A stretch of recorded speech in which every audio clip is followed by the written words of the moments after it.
Arahato Samma Sambuddhassa. Namo tassa bhagavato arahato samma sambuddhassa. Namo tassa bhagavato arahato samma sambuddhassa. Good morning, everyone.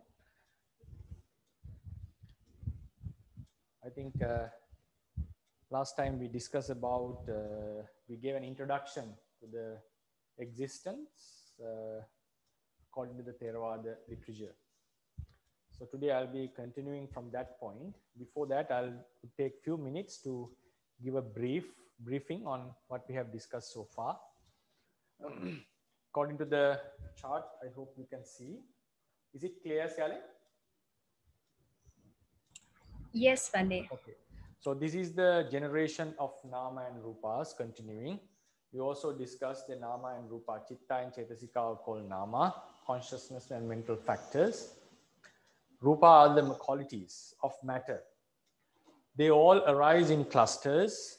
We call them Nama, like Chittupada for mental clusters, and material clusters are called Rupa Kalapa.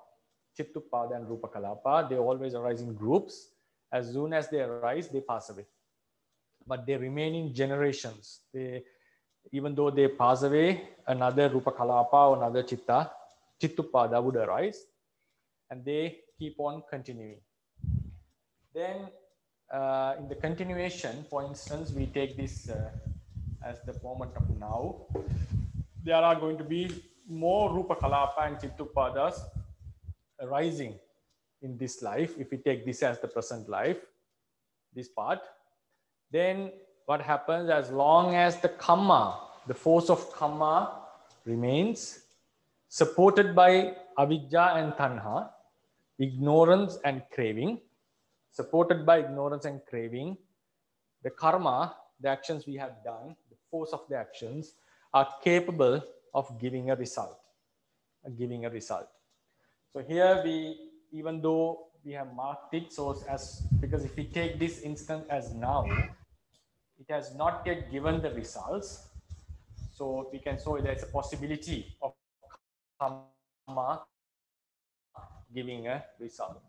So therefore, our next rebirth, the Chitta, Chetasika and Rupa are supposed to arise as long as the karma is not removed, not eradicated. Why the karma is not eradicated? Because as long as they are supported by avidya and tanha, karma is not eradicated. So even though we are here, we are bound to the suffering which is going to happen. Then this is the same phenomenon this which happened in the past life. There were Nama and Rupa. I think I made a mistake here. Should be not the broken lines.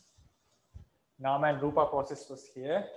And since the karma was not eradicated in the past life, supported by avidya and tanha, it gave a rebirth, which we call the rebirth of this life. Then we discussed these Nama and Rupa, the mental clusters, the physical clusters. They are called Paramattha Dhammas. They are called Paramattha Dhammas. These are Paramattha Dhammas. Paramattha Dhamma means the realities which arise in clusters, Then we also discussed briefly, I'll be continuing from these onwards, this Kamma, Avidya and Tanha, which are, we named them as latent. They were latent forces. We can also call them as a potency to give results, potency to produce something. So we call them, we gave a name as Paramattha Jatika. Paramattha Jatika. I hope you can see the word Paramattha, P-A-R-A-M-A-T-T-H-A, J long A, T-I-K-A, Jatika. Paramattha Jatika. Why do we call them separately? Because they are not in the state of arising and passing away while they are being a potency, while they are being a latent tendency. There was an argument in the third council to consider whether these two, like Paramatta Dhammas and Paramatta Jatikas, are completely two different realities. Some sects, I think I couldn't recall the name of the sect, one of the 18 sects.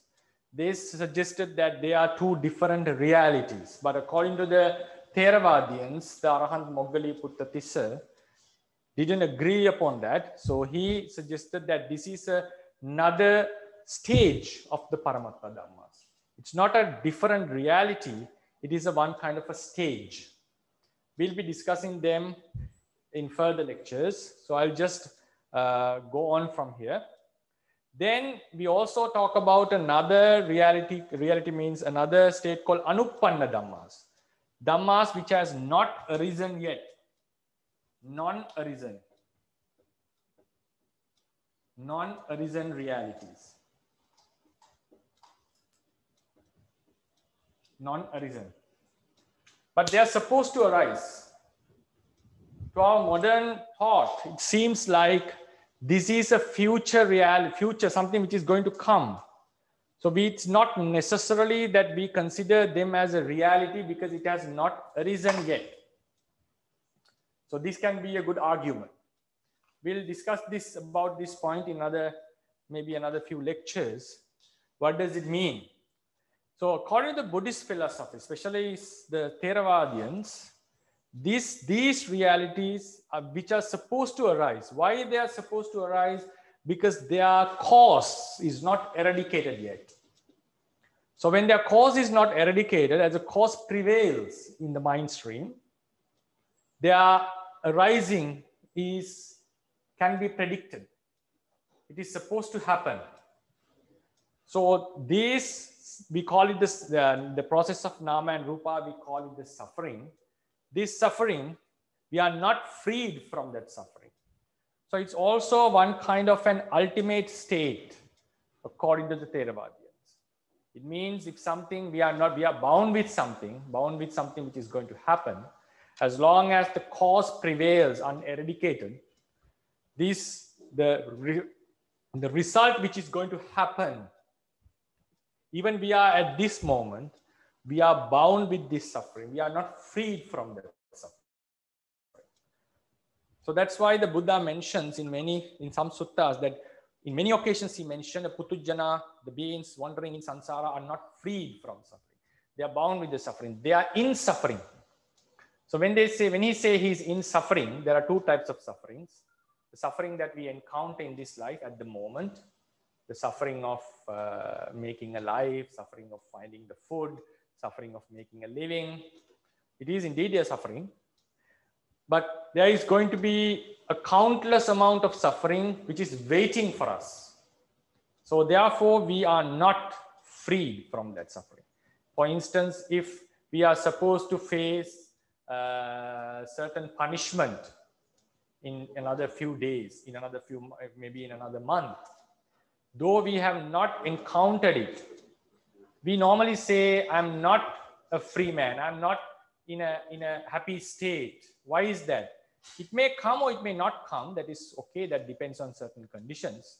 As long as the punishment is, the verdict, for instance, is there for our punishment, if we are punished by the courts, as long as the verdict is not overturned, we would say we are not free. We are not liberated. Like we are bound with the suffering.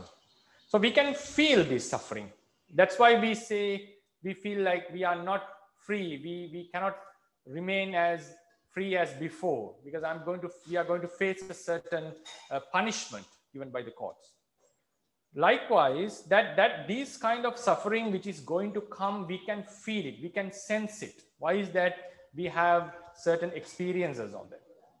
But the thing is, the suffering that is going to come in future lives, we don't feel it or sense it like we sense something, a secular problem, some matter which we are going to encounter in the recent future.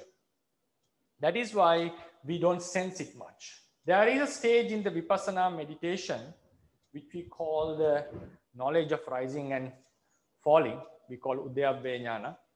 in that knowledge, in that wisdom, we start to sense this. We start to sense this suffering.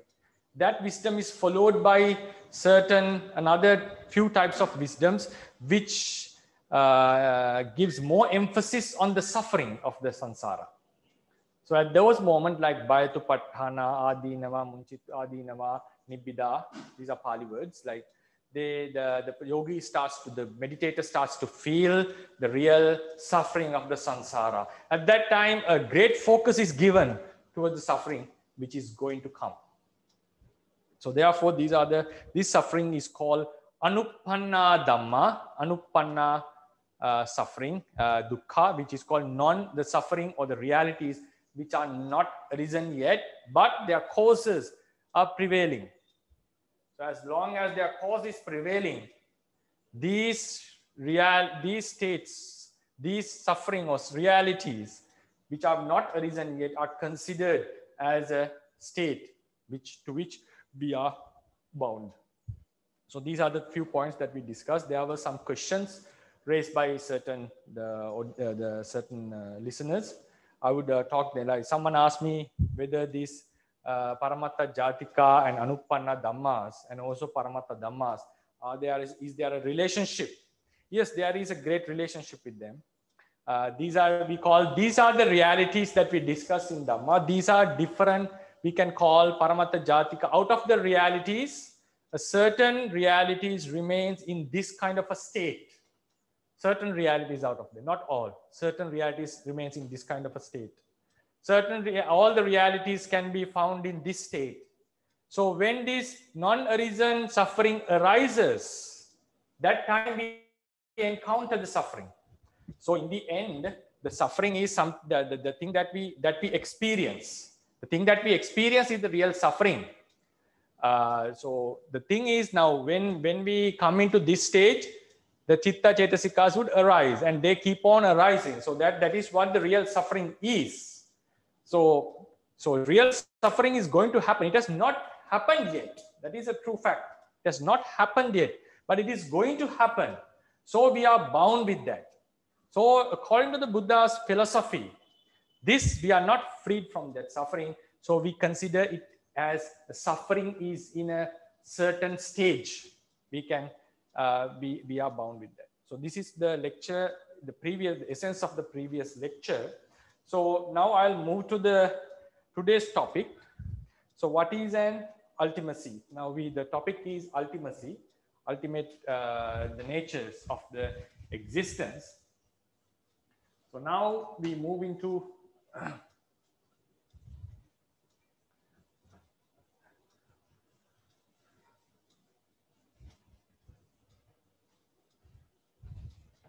the word ultimacy.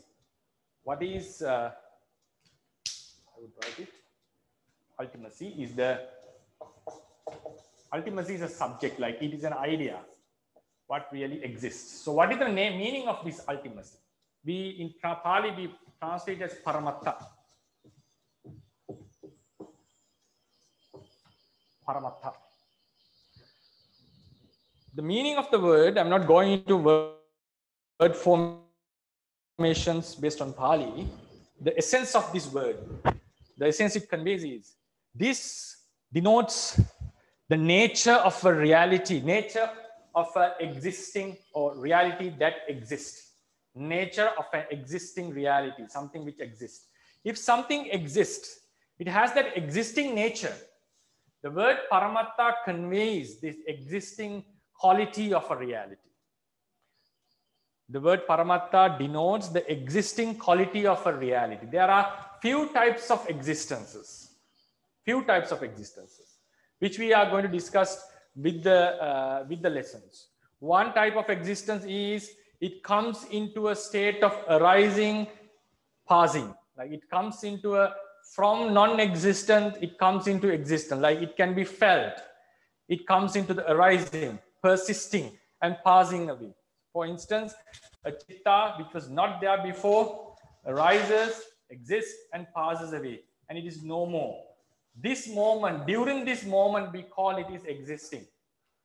So existing quality is a reality coming into this kind of a state. That is a one type of existence.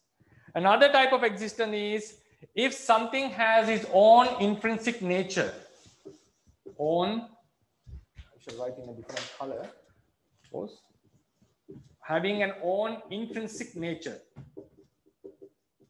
like inbuilt nature, having an own intrinsic nature, like we can omit this word, intrinsic nature. So that is also a quality of an existent. If something has come into the states of arising, existing, passing away, this is a quality of something exist. If something has an intrinsic nature, that is a quality of paramatta. Sometimes these existing qualities, these existing intrinsic natures can be seen as following our mind stream. Sometimes it can be seen that we are not freed from such natures. So likewise, that's why the Paramatta Jatikas, which were written here, the latent forces have not come into this stage, but we have not eradicated them. They follow our mind stream. Some natures are supposed to happen. We are not freed from them. So these are also the qualities of existence. So we'll be discussing them in detail, just giving a brief explanation. Like Paramatta means the quality or nature of existing of a certain nature, certain thing. So then the next point we would like to explain, the Paramatta word is, it conveys the existing nature of a reality. Right? It conveys the existing nature of a reality.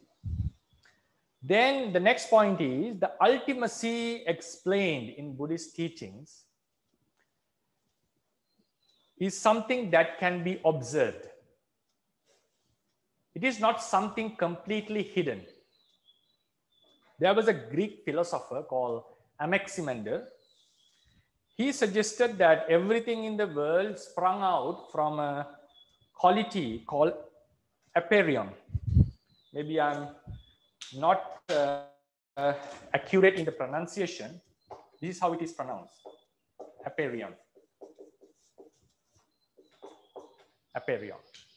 He suggested that everything, animate or inanimate, everything sprung out, came forth from this nature.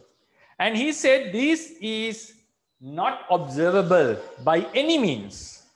There is no way you can know this reality. Everything we experience, we see is outcomes of this aperion. So according to him, the ultimacy is something which is completely hidden and it is not observable. Only you can imagine it.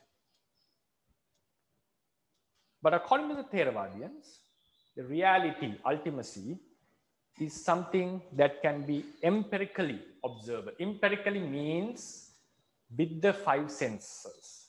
Normally, some part of the ultimacy can be known through our five sense doors.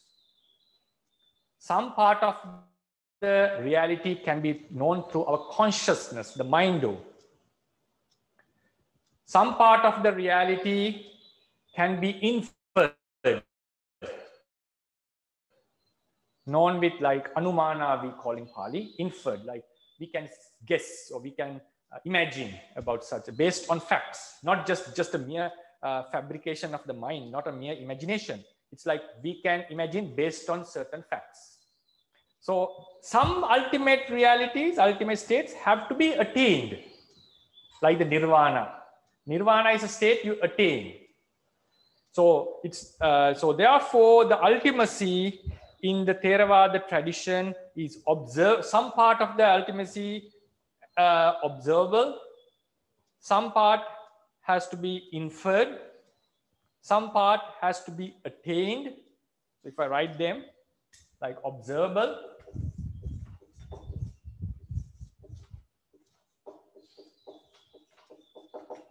some part can be inferred,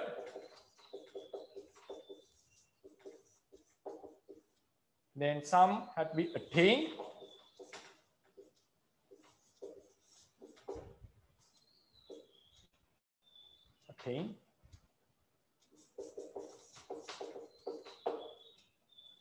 So it's not something like aperion. It can be experienced. Why did I emphasize on this point?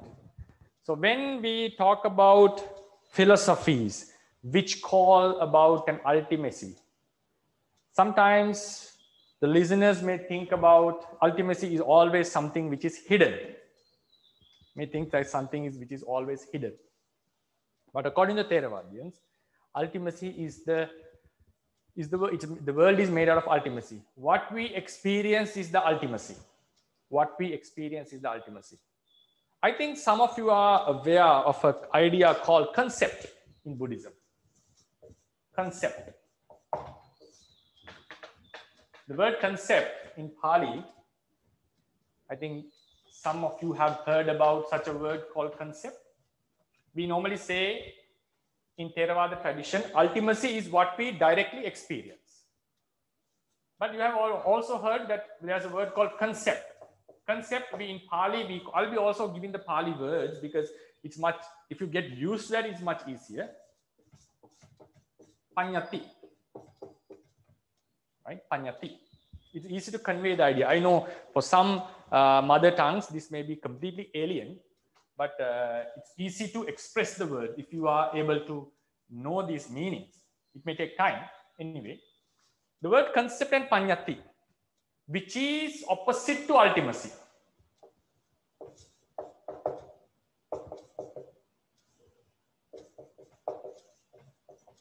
We call paramatta.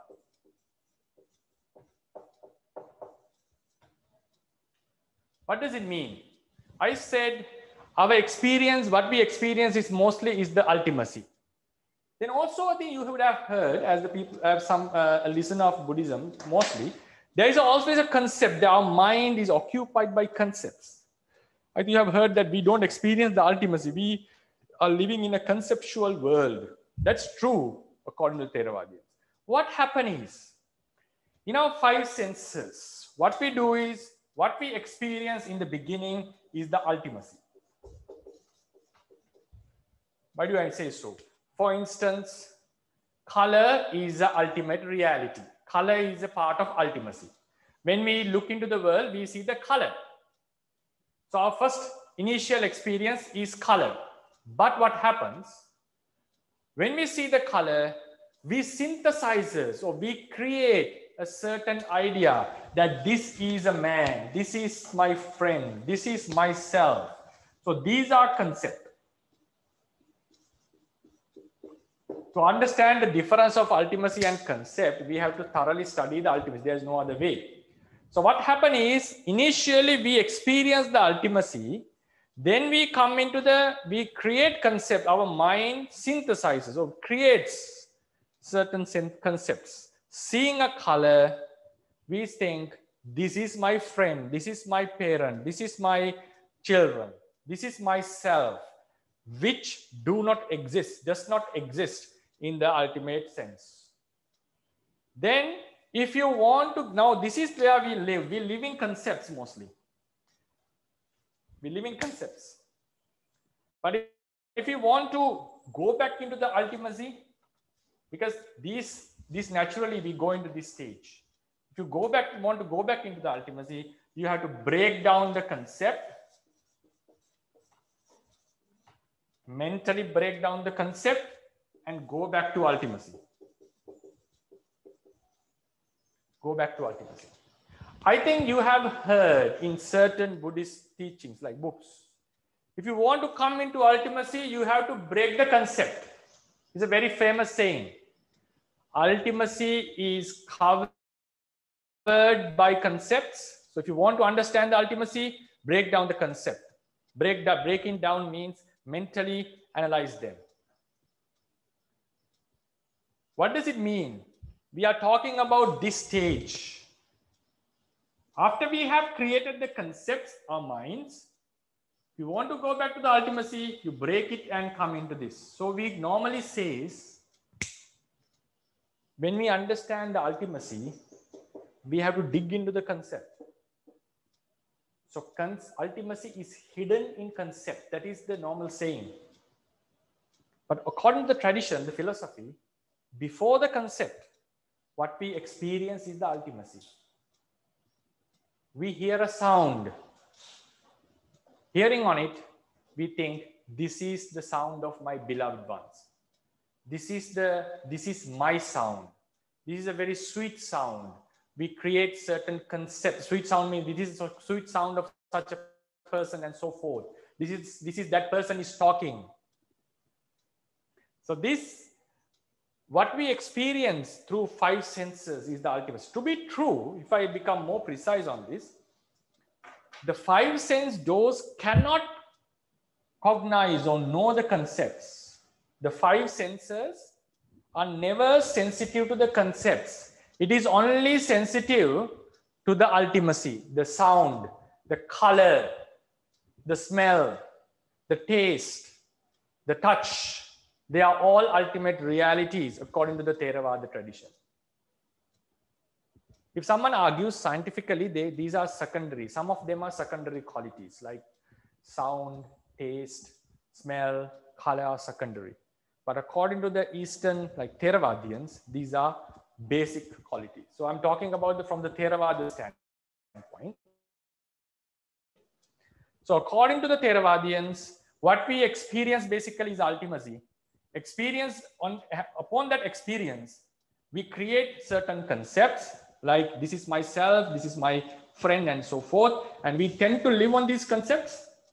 If you want to go back to the ultimacy, what you have to do is you have to break down this concept like what is a body? What is myself?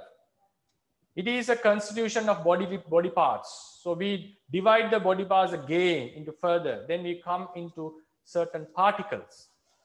Even a particle can be intellectually divided into qualities, material qualities. So likewise, we end up in the ultimacy during a mental analysis. So we normally say ultimacy is covered in the concept, but actually concept is something which was created in our mind, not in the outside world. So what I wanted to emphasize here is ultimacy in the Buddhist teachings is not something, a hidden reality, like we explain in some Greek philosophers or certain philosophical doctrines. So this is the second point. So we have so far discussed Paramatta is the existing quality of a certain reality. The word Paramatta. Then Paramatta in Theravada tradition can be experienced. Some can be observed, some have to be inferred, some have to be attained, and some have to be attained with spiritual progress only, like Nibbana and so forth. And then what we experience normally is the ultimacy.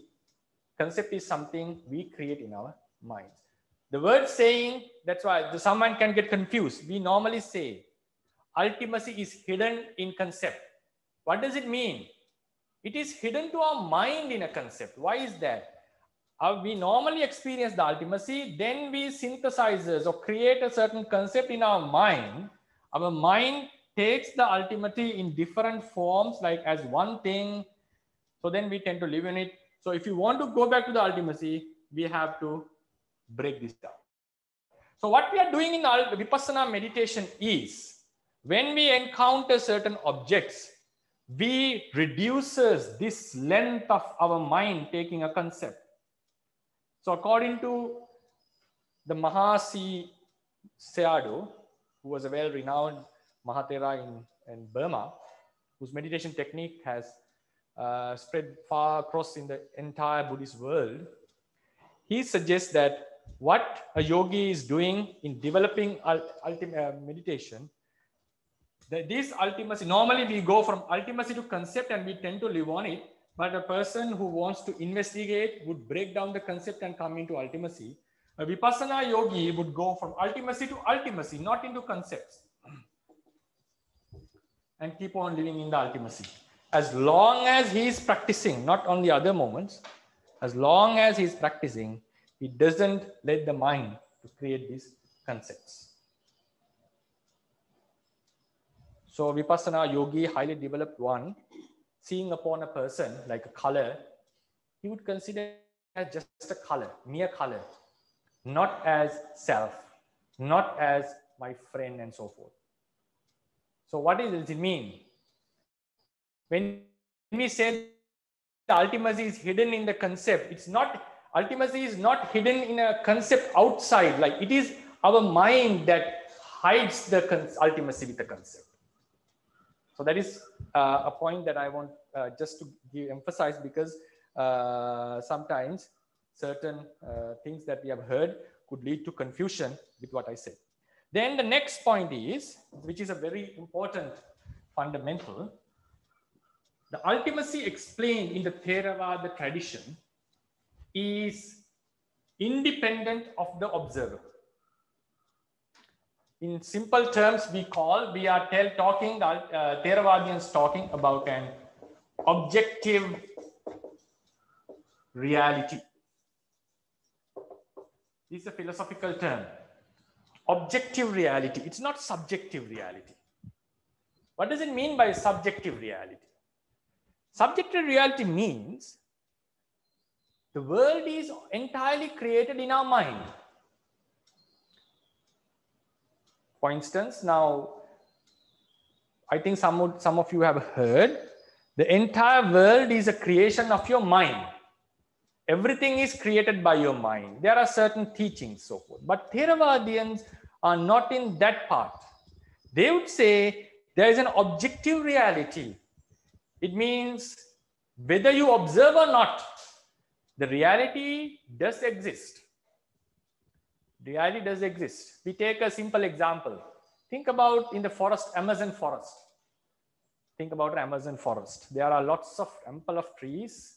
Now imagine there is a place, we talk about the spontaneous being, we talk about spirits in Buddhism. If there is a place where there is no Brahma, Deva, Peta, any spiritual being, no one is observing that place on that occasion. Think, imagine. No one is observing that place. But a leaf falls to the ground. A leaf falls from a tree to the ground. If we are advocating a subjective reality, that leaf is not falling. The falling of the leaf is something that you created from your mind, according to the subjective reality. But if you are talking about an objective reality, whether someone observes or not, the leaf is falling. We go there, one day ago, the leaf was on the tree. No one was observing. We come back after one day, we see the leaf has fallen. The leaf has fallen while no one was observing it. What does it mean? The reality is independent of the observer. Reality is not influenced by the observer. So this is a very clear-cut message in the Theravada traditions. We can have a discussion on this. You will have lots of questions on this to discuss. We invite you to discuss on this topic, because according to the Theravada tradition, the Vipassana is based on such a reality. The Theravada Vipassana is not based on a subjective reality. It's based on objective reality. So I hope you got the message. Objective reality means the reality exists. It's not something synthesized or created in our mind. Then you can have an argument on what I said before. We said Paramatha, ultimacy, concept, I'll use a different color, then ultimacy again. Then you can have an argument with what I said. So I said there is an existing nature and it was converted into a concept from our mind, and we tend to live on it. Like we see a color and we tend to think this is my friend and so forth, and we keep on living. If we want to come into this, we have to dig it out, right? So this was, if I just erase this part, because if someone keeps on living in concept, he lives on concept again and again. So isn't this a subjective experience? Someone can ask the question. Because I said there's a reality existing and it is created by the mind. Yes, this is a subjective experience. but it doesn't deny the objective reality. The objective reality was taken into in a wrong perception, in a wrong, into as a concept by our mind. Knowing a concept with our mind doesn't deny or defies the existence of an ultimate reality. It do exist. Our minds have certain capacities. So it normally takes these realities collectively and creates a concept. A similar, to elaborate this more further, for instance, according to the ultimacy, which we'll discuss in the Rupa chapter, things are made of particles.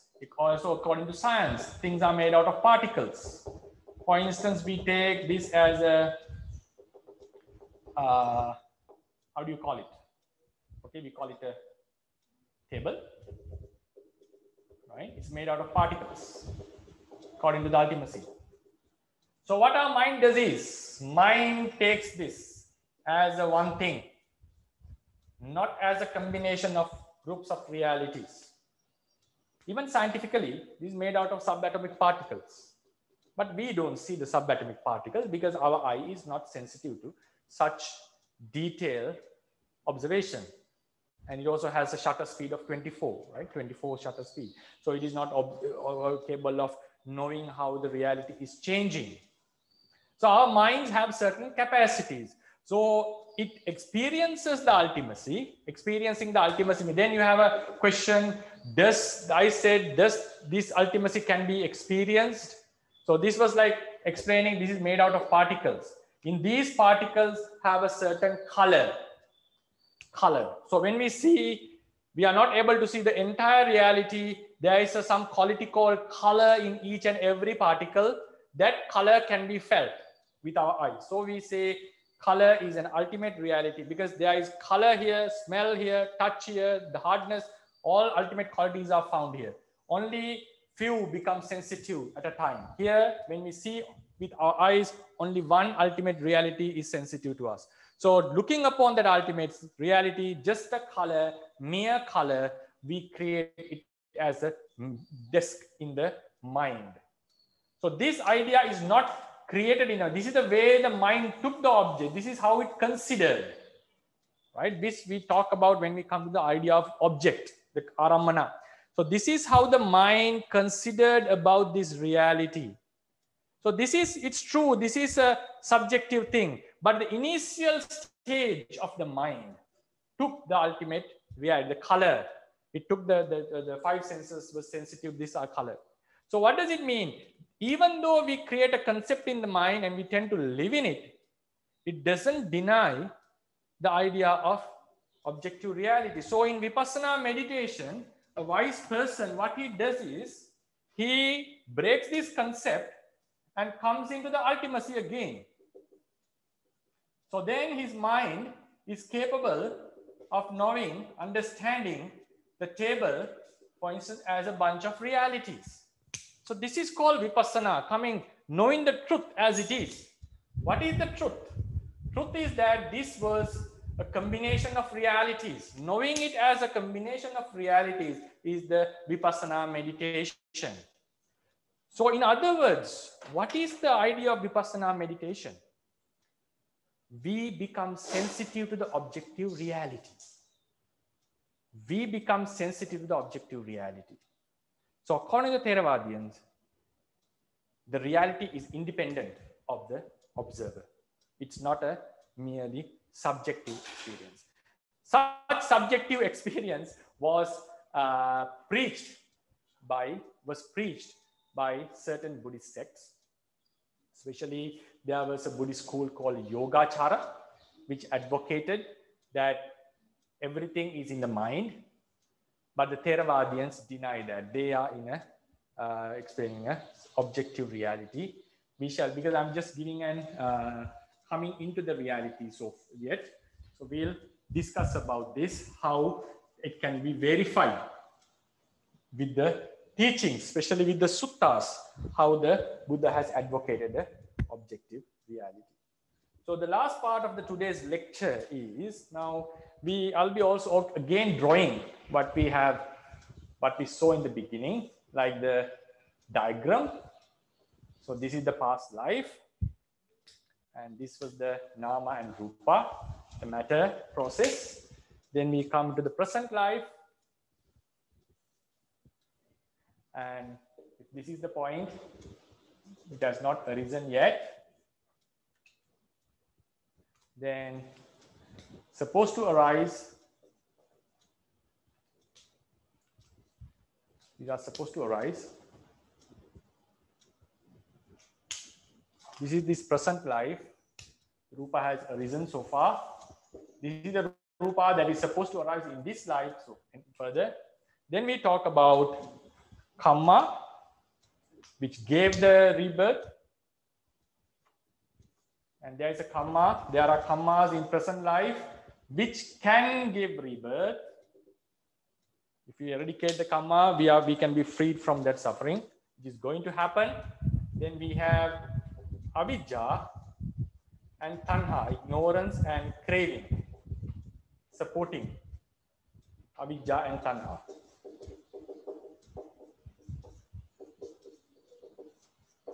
Right? These are anupanna, non-arisen. These are latent. These are paramatta dhammas. So now, so far we discussed what is the meaning of the word ultimacy. Ultimacy can be known. It is not a mere hidden reality like some other doctrines suggest. And the reality is independent of the observer. The final point that I'm going to discuss today is how to verify a reality. How to consider something is a reality or not. There are 4 modes of verifying a reality. 4 modes of verifying a reality. 4 modes. First one is called parinya. Parinya. First mode of verifying a reality is parinya. What parinya means is, in our investigation, we'll be discussing this in the next week about this ultimacy in detail.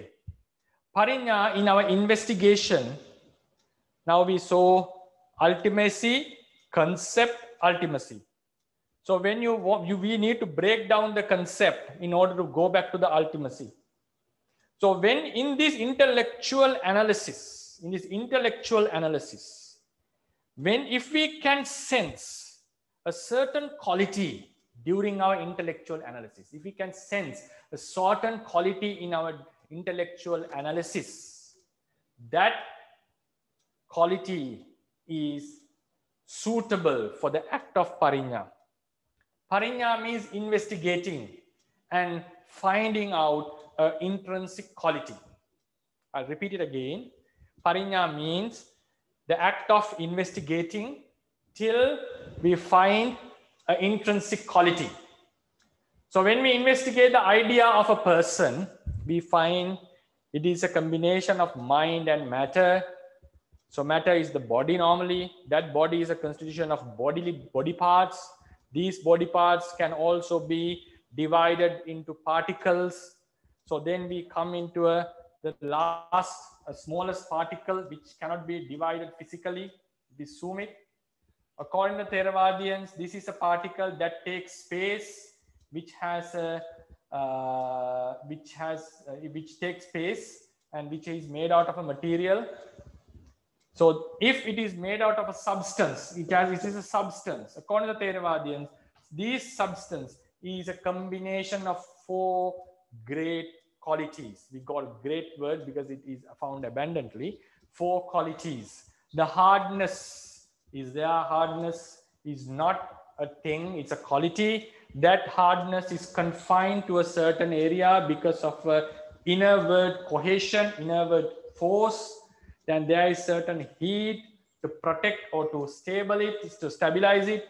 Then there is an outward push because the innerward cohesion or the attraction towards the inside would make it to collapse, like a star collapse with the heavy gravitation. So to avoid that, there is an outward push, so these are the 4 qualities that can be found in each and every particle, the particle which cannot be divided any further. According to Theravada teaching, I'm not talking scientifically here. So therefore, according to the philosophy of Theravada, even a particle can be broken intellectually, not physically, intellectually. So we find four great qualities. Those qualities cannot be further anymore. Our analysis stops there. So hardness is just a mere quality. Cohesion is just a mere quality. But the idea of a man can be broken down into body parts. Idea of a body can be broken down into body parts. It can be reduced into body parts. Each body part can be reduced into particles. So body is not the body parts. When the body parts are arranged in a certain manner, we call it a human body. If the head is down, the legs are up, hands are in the front and back, this is not a human body. We don't call it a body. We call it it can be just a material thing, but it's not a body. So what is the idea of a body? It's when the body parts are arranged in a certain manner in the space, we call it a body. So likewise, then body doesn't exist actually. It's just the manner the body parts are kept. Our mind takes it as the body. We name it as the body. Then each body part is a combination of small particles. So each particle, according to the philosophy, is a combination of four great qualities, not things. So it doesn't go any beyond. It stops in certain qualities. So these qualities, in our investigation, we can feel the quality. Then you can ask the question, how about a man? There is a manness, humanness. Can't we feel it? Yes, we can feel it in our mind. But when we investigate analytically, analytical investigation is important here, not just mere investigation. If you just investigate, we find a quality of a man different from an animal. Yeah, that is obvious. But if you analyze the body, what is a man, the idea of man disappears, because reductionists, we reduce things, and we find, even scientifically, we come into cells. Cells are made out of compounds. Compounds are made out of atoms. Atoms are made out of subatomic particles. Even a neutron and a proton is made out of quarks. That is the furthermost particle the scientists have found yet. So when we go into reductionist principle means reducing what we observe into its components. So when we reduce further, the object we had first disappears from our mind. We come into the components. The idea of body disappears and it's only cells. It's a combination of cells. The idea of cells disappears because it's a combination of compounds. It is true that when the compounds are combined into cells, it has specific qualities that cannot be found in the reduction, the components. All the electron protons doesn't have the quality of a cell. That's true. In the same way, when in the analysis we reduce in Buddhism, we come into this part and it cannot be reduced any further. That quality can be felt actually. It's an actual quality. The manness is not an actual quality, because when you reduce into particles, when you reduce into components, that quality disappears. That quality disappears. Then someone can ask a question. So what is that? When these components come together, we have a vital quality. Vital quality means when the things come together, we experience a new quality. The atoms, when they come into compounds, they show a new quality of a compound. That is true. That quality is an outcome of the new combination. So when we go into the new the components, we don't see that quality. We don't see the quality of a compound in atoms. So likewise, we don't see the quality of a man when we reduce things into chitta cetasikas or rupa.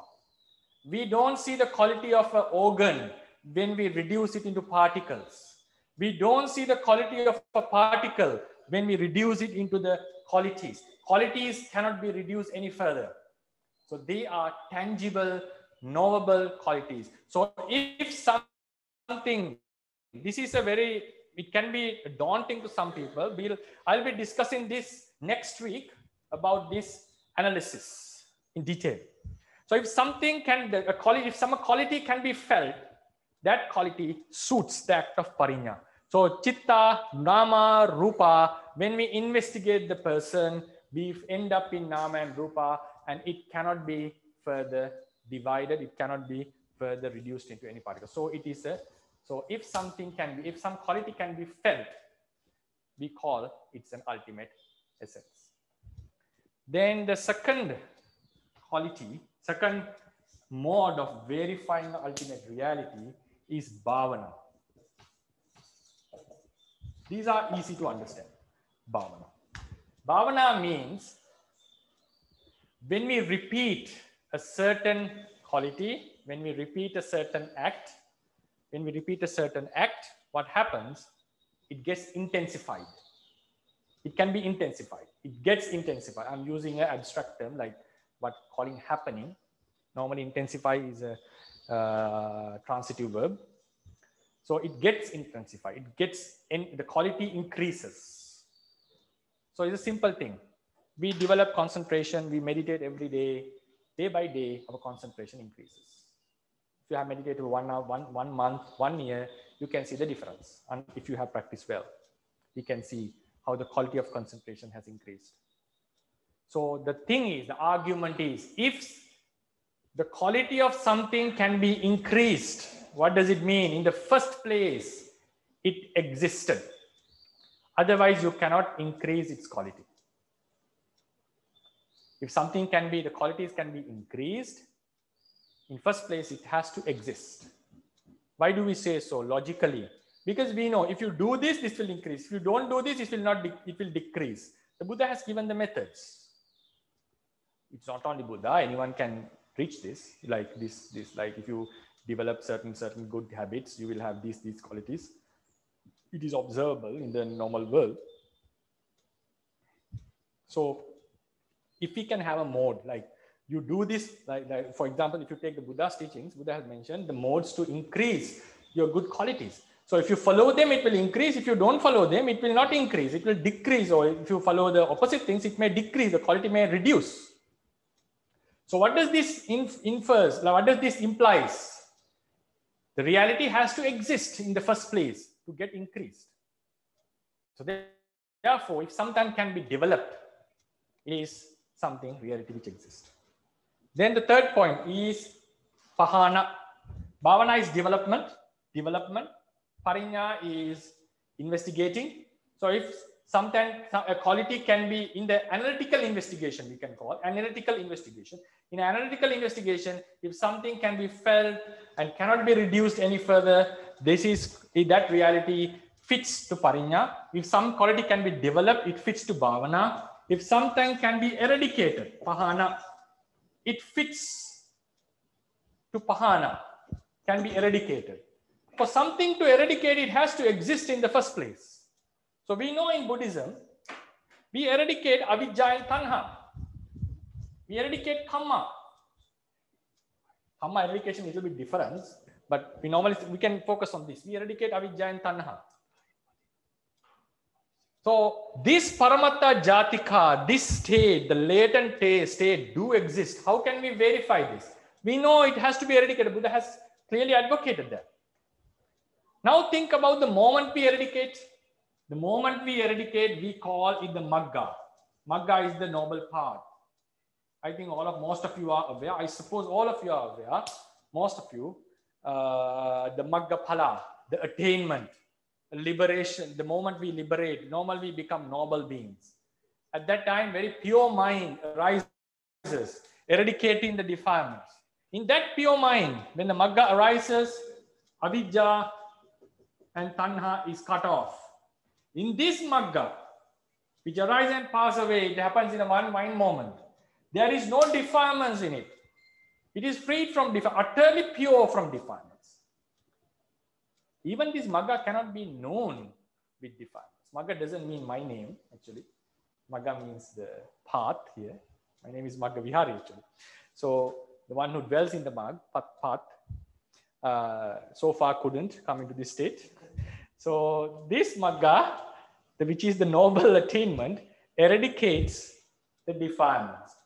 For it to eradicate, it has to exist in the first place. So normally when we study Buddhism, we know about existence, happening, popping up, passing away, arising, passing away, arising, passing away. This is the existence we don't discuss normally. So at the moment of Magga arising and passing, there is no defilements, but we do eradicate defilements. This is said by the Buddha very clearly. Magga eradicate defilements. Sotapatti Magga eradicate these defilements. Sakadagami these defilements. So what does it eradicate? The latent qualities. For it to eradicate, it has to exist in a certain manner, a certain form. Certain form means in a certain way. So that's why we say Paramatta Jatika, latent forces do exist. They do exist. Why? They can be eradicated. If something can be eradicated, it means it has to exist in the first place. So these are the three modes that we so far discussed: Parinya, Bhavana, Bahana. If something can be felt in the analytical investigation, if something can be developed, if something can be eradicated, it is an ultimate reality. Then the final mode of verifying a reality is Satchikarana. Satchikarana means attainment. Satchikarana means attainment. It's a one word. S-A-C-C-H-I. S-A-C-C-H-I. Satchikarana. K-A-R-A.N-A. Dot N means N dot. When you write the Pali words, beware of the diacritical marks, which are very important. For the Sinhalese, this na is this na. This na is normal na, we call, right? So these are the differences. So this Satchikarana means attainment, attaining. This point, I would purposefully reduce its explanation, because to understand what is attainment, we have to understand the ultimacy, causality, and the explanation of nirvana. Then it is possible. So I'll give a brief explanation on this. What happens when the defilements and karma is eradicated? These non-arisen states would cease before they are arising. Cease before they are arising. So what comes is the nibbana. So we normally say the suffering which is going to come can be felt, can be experienced. A simple example: we are supposed to face court trials in few days. Suddenly we hear the news, we were in suffering, we were in great mental suffering, we were low, but we suddenly hear the trial was put away because the case was dismissed. So we feel a great liberation. We can sense it, we can feel it. So likewise, the suffering that was going to come because of the causes, when the causes are removed, that liberation can be felt. So these are nibbana, which do exist in the first place. So we can feel it, we can attain it, we can sense it. So that is called the function of Satchikarana, attainment. So the word Satchikarana have three meanings: Arambana Satchikarana, Patilabha Satchikarana, and then this one is called Adhigama Satchikarana. So it means sometimes we gain, like Maggapala, Nibbana, Maggapala arises in you. We see the Nibbana as an object, that is Arambana Satchikarana. Patilabha Satchikarana, we gain Maggapala in ourselves, it arises in us. Then we attain the Nibbana, that is called Adhigama Satchikarana. Right, Adhigama Satchikarana. So these are the modes of, we'll be discussing this later, maybe at the end of this maybe not in the first part of this first session. First session means not in the first season, maybe in a different season. So that is it. So if something fits to any of these modes, it is an ultimate nature. So then to conclude, we so far discussed. So I hope everything was clear to you. So as a starter for the next class, I will give a diagram and without explaining it in detail, I'll conclude the class. So in that sense, ultimacy is divided into two groups. Ultimacy divided. I hope you can see this clearly. The pen is not very clear. Okay. Then it's divided into. I'll first use the Pali words. Sankata. It means conditioned. Conditioned ultimacy. Then asankata. Unconditioned.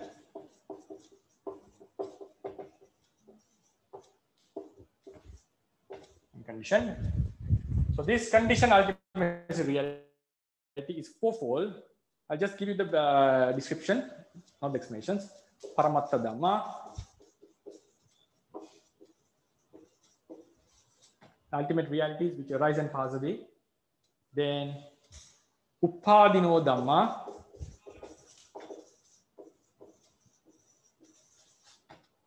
this is a specific ultimate reality for, I'll be discussing them later. Then Paramatta Jatika, the latent forces, you remember, which was some of which was eradicated. Then Anuppanna Dhamma, the non-arisen realities. These are the four conditioned. Why they are called conditioned? We'll discuss. We'll start the next lecture with this. Paramatta Dhamma, Uppadino Dhamma, Paramatta Jatika, and Anuppanna Dhamma. Then in the unconditioned, we have the Nibbana. So we have fivefold Nibbana. Sammuti, Nibbana. Then we have Tadanga, Nibbana. We have Vikambana, Nibbana. Then we have Samuchcheda, Nibbana. Then we have Nissarana, shorty, Nibbana. So then sometimes you may have a question why I'm telling Nibbana is fivefold. Don't worry about that. We can discuss on this with reference to the teachings.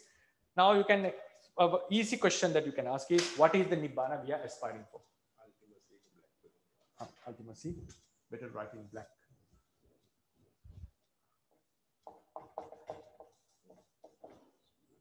Right? These are the five. So you can ask a question, what is the Nibbana we aspire for?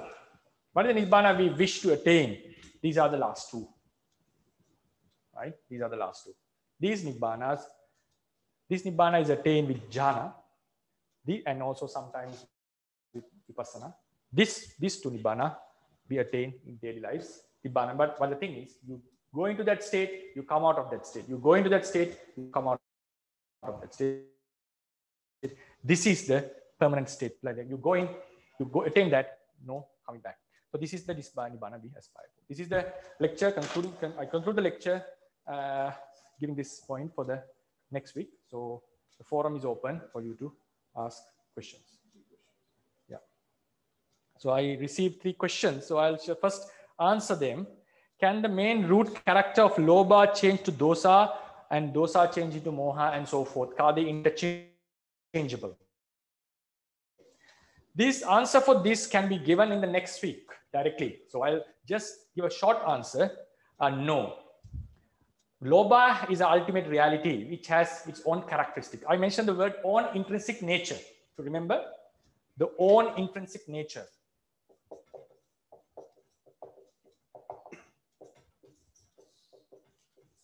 Own intrinsic nature means Lobha has the intrinsic nature of attaching to an object. Dosa has the intrinsic nature of going against an object. So our intrinsic nature doesn't change. So we talk about a change in the Buddhism. What does it mean? It changes, it arises and passes away. This is a change. And for example, Lobha arises and passes away. Arising and passing, there's a change. In between, it becomes weaker. Weaker in the sense to exist. weaker in the sense to exist. Reality arises, it starts to get weak with the time, and it eventually passes away. This is an one change. Buddha explained. Now the question was asked, can a certain intrinsic nature change into another intrinsic nature? No, according to Theravadians, this is not happening.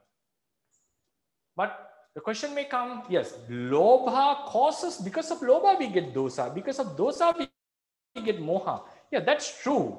When we are attached to something, lobha, for example, because of this, dosa can arise. But they are two different things. It's not the lobha has turned into dosa. Lobha has triggered dosa. Lobha has caused dosa. Lobha has conditioned dosa. That's why the Buddha mentioned, because of craving, we get fear and sorrow. That is not the craving is turning into sorrow or craving is turning into fear. Because of craving, sorrow and fear arises newly. I'll discuss this point detailedly in the next week when we talk about the Paramattha Dhammas. Next week we'll start about this Sankata Asankata, and we'll explain this Paramattha. In that, I will again emphasize on this question with more detail. I hope it was clear. Then, what are the recommended books for this course? If you can read. Is it okay if I erase this? I suppose it's okay now.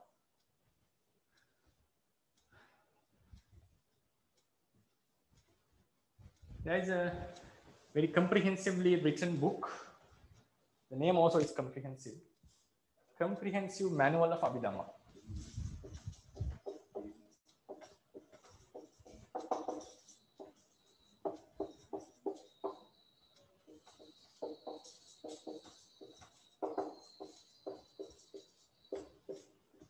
M Abhidhamma by Bhikkhu Bodhi.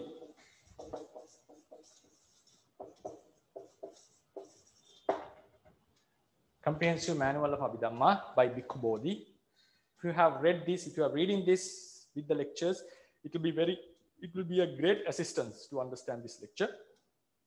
These lectures are not the Comprehensive Manual of Abhidhamma was arranged based on a book called Abhidhammatta Sangha. This is a Pali book. Abhidhammatta Sangha. It's dot up, right? Sangha. The ones who are not studied Pali can be confused with these marks, but these are equal to, like in Sinhalese alphabet, you can find these equivalents. Also in the Burmese and most of the Thai, Asian Buddhist alphabets related to Buddhism. So Abhidhammatta Sangha, this book was an elaboration of this compendium, but it has a own structure. But this course, these lectures are arranged in a bit different structure. Ultimacy will be the first chapter in this book. I will be also talking about this, but I have added some other extra elements. Then in that book, they talk about the mind first, but I will be talking about Rupa, matter. So after reading the part for ultimacy, if you can read the chapter Rupas, chapter 6 will be very useful. You can read the chapter 6 after reading the initial part. What is ultimate realities? The teacher would explain. So when it comes to Chitta, the mind, you can stop it for a while and go to the chapter 6 and start reading it. It will be really helpful for our next chapter.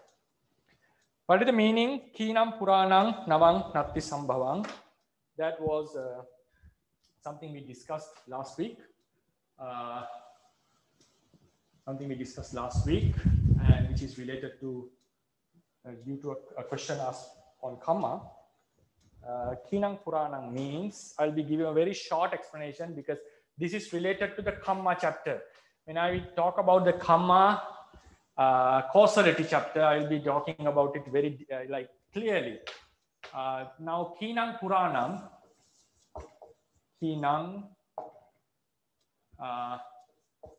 Puranang. So we had to put a word Kammang. Hinang Puranang Kammang. Nawang Kammang. Natti Sambhavang.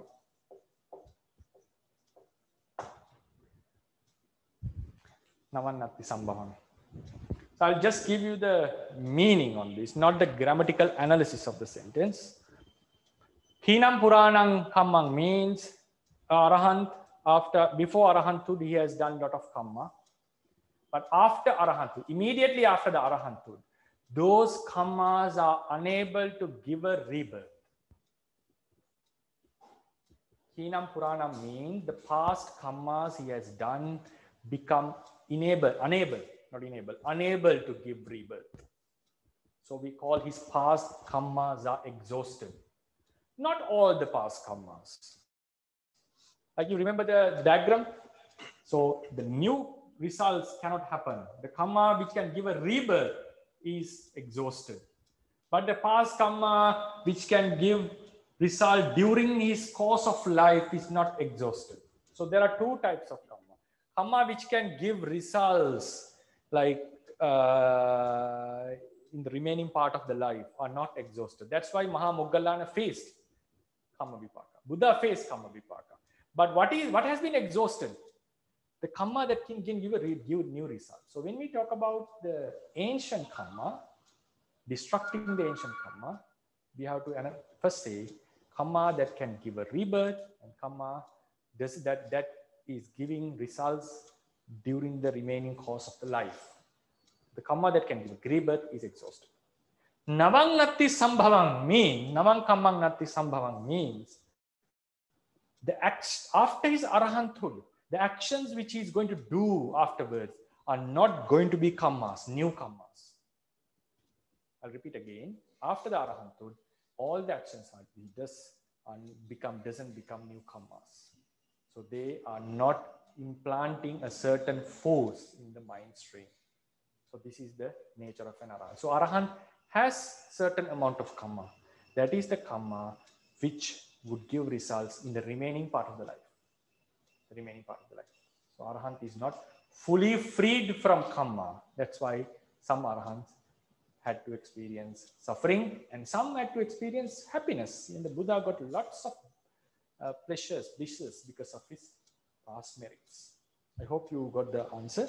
In the Kamma chapter, we'll be discussing it in detail. Any further questions? Yes, thank you. There is another question.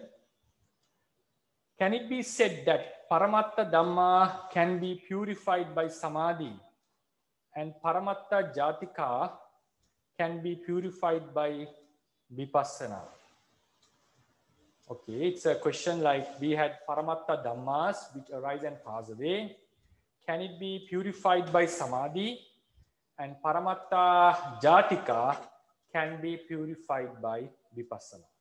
It's a very good question. But I'm not sure whether we are in a stage to explain this in detail, because the explanation would, because there should be some basic, some other knowledge to explain this point. So in brief, if I say, a Paramatta, always, whatever the practice you do, Samadhi, Sila, Samadhi, or Vipassana. Sila, Samadhi, or Vipassana. We are effecting, we are going against the Paramatta Jatikas actually. We are dealing with the latent defilements. It means this was the mind stream and we call they were latent. Paramatta Jatika, PJ I would call. So what is happening? They are possible to arise.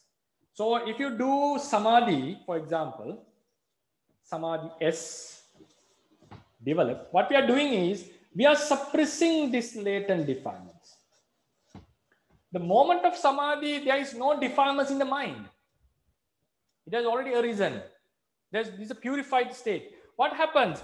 With the power of this Samadhi, the jhana or the Upachara Samadhi, latent defilements be suppressed. If there was no Samadhi, these defilements would have arisen very easily. So what happens? When this samadhi suppresses the latent defilement, this is not going to occur as usual. So we experience purified mind moments. So you can say Paramatta Dhamma means here not talking about the Rupa, I suppose. You're talking about the mind. I suppose that is the question. So Samadhi purifies the mind. That's true. The mind becomes purified. But how? By suppressing the latent defilements. Vipassana. By Vipassana, we suppress the latent defilement. The following minds will be purified. Sila, you observe the virtue. If virtue was not observed, what happens? Someone would do killing, someone would do stealing, unpurified, defiled minds would arise. So what happens if someone practices Sila and suppresses this?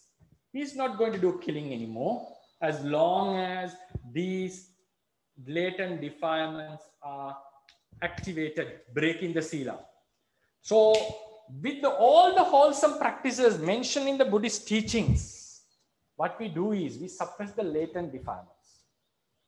Suppressing the latent defilements. Sometimes we eradicate the latent defilements by attainment. Otherwise we suppress, we affect the latent defilements. So they are not affecting the following minds. So we can say the mind become purified. So another point that is, which will be practical, which has to be discussed in further lessons, but since it is practical to everyone, I would also like to say, now think a person here is observing, he sees a certain pole in the night. He misunderstands this to be a demon, a ghost. So what would be the result? Fear. Fear is going to happen. F-E-A-R, fear. So fear is going to happen continuously again and again. So sometimes he knows it cannot be a ghost. It can be just a pole. So he goes further and again he feels no, this is not clear. Is it not clear? Okay. It's better to use black, right? Okay. So this is the person. Then fear arises, red. Fear. This is the pole, which was mistaken to a demon. So he may go front, again feel, oh no, maybe it can be a ghost. He may remember all the stories, maybe stories in the text about the Jatakas and all. Sometimes because of the stories he have heard from his parents. Then he becomes feared again, go back, come front, go back. So fear is constantly arising, sometimes going away, again arising, again going away. Keeps on happening. Maybe think, he was there for half an hour, affected by fear, coming and going, coming and going. Even it was constantly there. We know mind moments arise, pass away, arise, pass away. Each and every fear moment passes away immediately. Another fear arises. So this keeps on happening for 30 minutes. Think. 30 minutes. It happened. Now suddenly, luckily, a person with a torch walks by. A person with a torch walks by. Because of the light, he understands this is a pole, not a demon, not a living being. It's an inanimate thing. Then what happens? Fear disappears. So what was the fear got disappeared? That's a very good question. What was the fear got disappeared? Now think in the 30th minute, he got this vision. The last fear which arose passed away.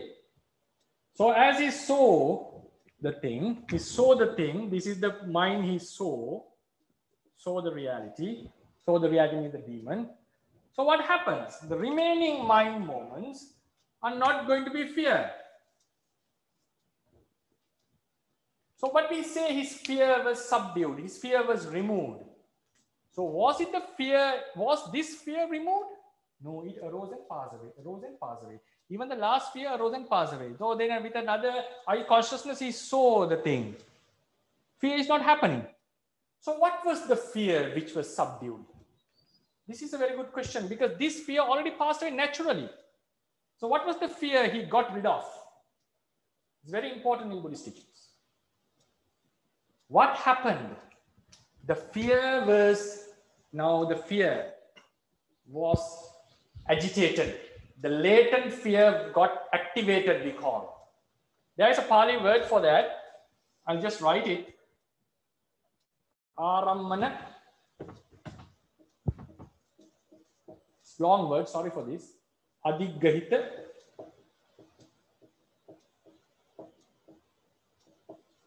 Uppanna. These are right. Uppanna. Arammana adiggahita uppanna. This can be a long A combination in Pali. Arammana adiggahita uppanna. This A can be dropped because of Sandhi rules, but I just brought it to elaborate the thread. So here uppanna means the latent fear. Latent fear has been agitated by an object, wrongly understood object. So now it is in a flux, like it has come up. It is agitating. It arises, passes away again and again. He tries to contemplate, but it overcomes the mind again and again and again. So what is the fear he got rid from? What is the fear got rid from? So at this, if the thing was, if this vision didn't arise, if this vision didn't arise, what would have happened? There would be fear for another 30 minutes, for instance, for example, if you think. There would be fear for another 30 minutes. If you think there was a 1 hour scenario, there would be fear for another 30 minutes. So what was the fear he got rid from? He got rid from the fear that would have occurred. These are very important wordings I'm giving. Listen very carefully. The fear that would have occurred in the mind if the seeing did not occur. The seeing did not occur, this fear would keep on tormenting or haunting the person. But what happens, since the seeing suppress this fear, it affects this fear, not cutting off, suppress this fear. Because of this seeing, fear got suppressed. Fear got suppressed. So what happens, it is no more agitated. No more agitated. Then it is not arising as it would have been, as it would have arisen. It is no more arising. Instead, he is having normal mind moments. So what is the eradication, suppression, purification means in Theravada Buddhism? You suppress the latent forces, then the following mind moments become purified. This is called the purification. The defilements which has already occurred, you cannot stop them. They have come into existence. Naturally, they will pass away momentarily. No one can do anything to that. So what happens in purification, in the process of purification, what we do is we suppress or affect the latent forces so the following minds would arise in a purified state. So yes, so I think that is the answer that I would give to this question, and hope if we are able to, surely this cannot be finished in this season. To come to that point, if we have time, I would like to talk about in future. So there can be one more question, I think, right?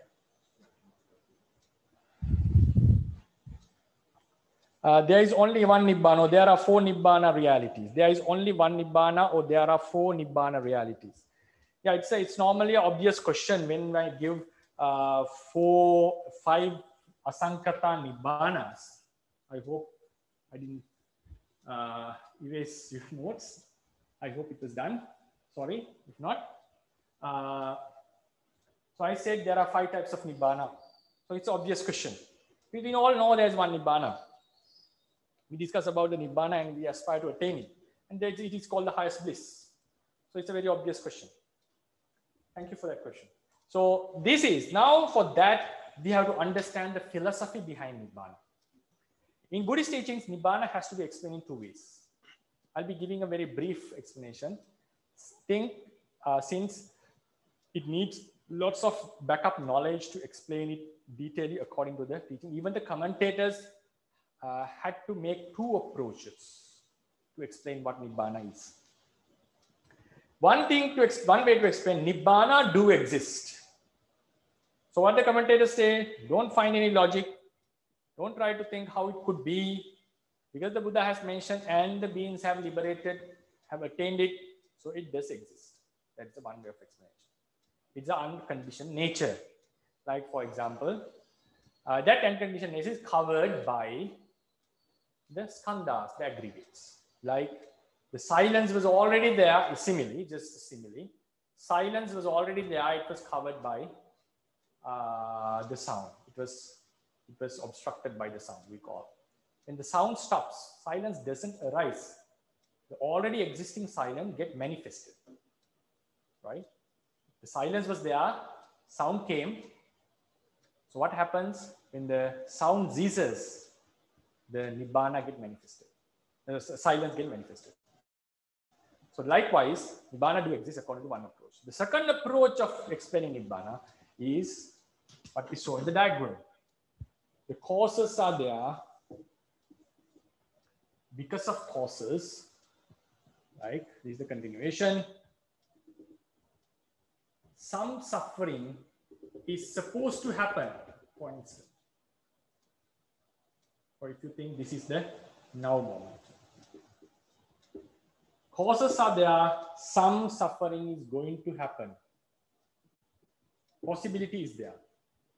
An example was given for the fear. It was possible to happen if the causes was not removed. So what we do, we eradicate the cause, the kilesa, defilements. So we are freed from this suffering. The suffering that would have occurred becomes ceased. That liberation is called Nibbana. So I also mentioned it exists. What happened is, there are only two stages. I'm not going to explain any further because we'll be discussing this in very detail. So Nibbana did exist, and there is another existence, the existence of khandhas. What happened? The cause is removed.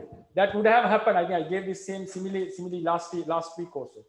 This was the suffering that we are encountering. This is the suffering that is going to come. This is the Nibbana. There are only two stages. There's no third state. If we think about the third state, all things will be confused. So there are only two stages, as Buddha mentioned, dukkha and dukkha nirodha. Dukkha nirodha and dukkha. So what happens when the causes are removed? The suffering that would have occurred is removed before it's arising. So what manifests is the Nibbana. So likewise, so according to the Theravada teachings, there is an argument on this among the Theravada, some teachers, there is. But according to the suttas, according to the sub-commentaries, some commentaries, we can find that now when the causes are removed, the suffering did not occur. The suffering did not occur. We are freed from that suffering. So likewise, in the day-to-day life, when the defilements are suppressed, our mind comes into a very freed state, freed from defilements. It is not considered as the absence of defilement. It is considered as a freed state. So that state is what we call the Tadanga Nibbana. The difference between this and the main Nibbana is the Tadanga Nibbana you attain. You can find these terms in the suttas. I will give with references when it comes to the lecture of Nibbana. So the mind attains this state. So you feel it's such a bliss. But what happens? The cause is only suppressed, not fully eradicated. So when the cause comes, the mind comes out of that state. We suppress the defilement, mind become purified. So it's in a very peaceful, calm state. Earlier it was in a suffering state, burning state. So it comes into a certain state because the suppression was happened. When the defilements come up, it comes out of that state. That's why we feel. For example, if you had a lot of good habits in certain times and shift back to the bad habits, you feel the difference in your mind.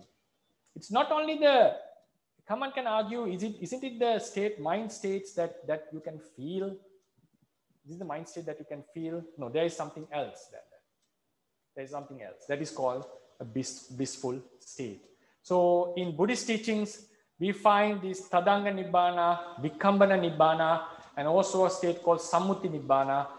The philosophy is suffering is going to come. This is the basic philosophy. Suffering is going to come, not arisen yet, but the cause is prevailing. Cause is prevailing, suffering has not come. You deal with the cause and you get rid of the suffering. So that is what happened in the Great Nibbana also. The same philosophy. The suffering was supposed to come. So you remove the cause permanently here. So then what happens? You become liberated forever. There is no coming out of it. It doesn't exist anymore and it's fully liberated. The same philosophy. While we are living, the fear was suppressed. The fear that would have occurred. The causes were there. We were bound to suffer for another 1 hour. The fear was suppressed. What happens? The mind comes into a fearless state. The same philosophy is happening here. That is how we explain the bliss in Asanya Satta, the bliss in the Arupa.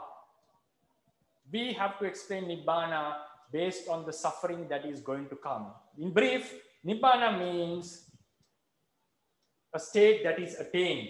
When the suffering is going to happen, which has not occurred yet, we cannot do anything with the suffering that has occurred. It has arisen and passed. You have to experience it. That suffering you have to experience. You can only get liberated from the suffering that is going to come. You remember the fear. It arose. Even the last fear appeared and passed away. You cannot do anything to that. What you can do is get rid of the fear that is going to come. So in Nibbana, what do you mean? You are getting rid of the suffering that is going to come. A Buddha, Arahant cannot be freed from the death, the suffering of this life, like this, the bodily suffering, because it has already occurred. It has to end. You have to feel it and finish it.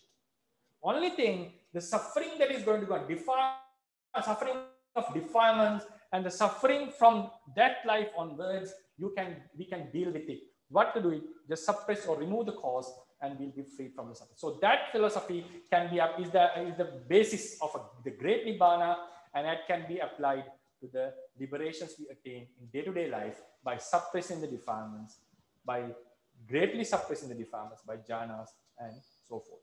So that is why I mentioned there are 5 types of Nibbana. The Nibbana that we know is the last 2 by Samucceda Nibbana, fully eradicating the defilements and also the freedom from the aggregates. I think some would have not get the idea. I know it was a deep point, but for that, the thing is, if you didn't understand it, please keep in mind, it will be clear. For that, we have to have a lot of basic knowledge gradually gained. So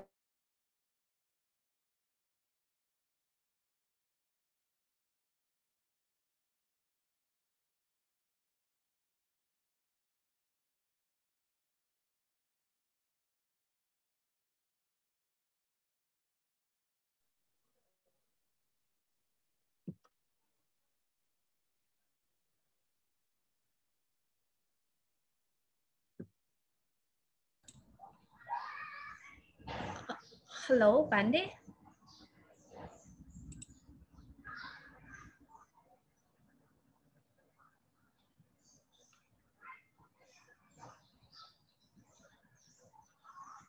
I couldn't hear your sound.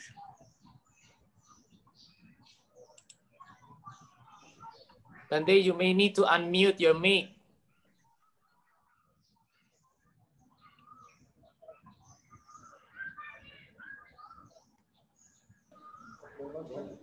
hello, can you hear me? Yes. Now it's okay now, Pandey. So I hope you heard my answer. Actually, the answer is okay now. You heard the answer, right? Okay, right. So we'll call it a day, right?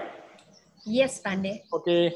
So wish you all the best and may this merit of discussing and talking Dhamma support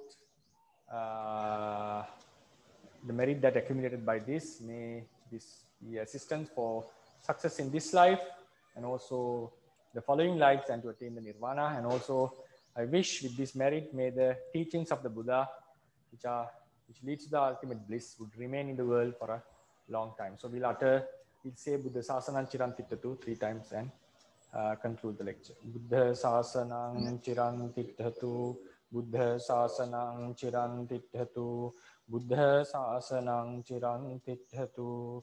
Sadhu, Sadhu, sadhu. Pandey. Thank you so much, Pandey. You're welcome, very welcome. Sadhu, sadhu, sadhu. Thank you, Bante.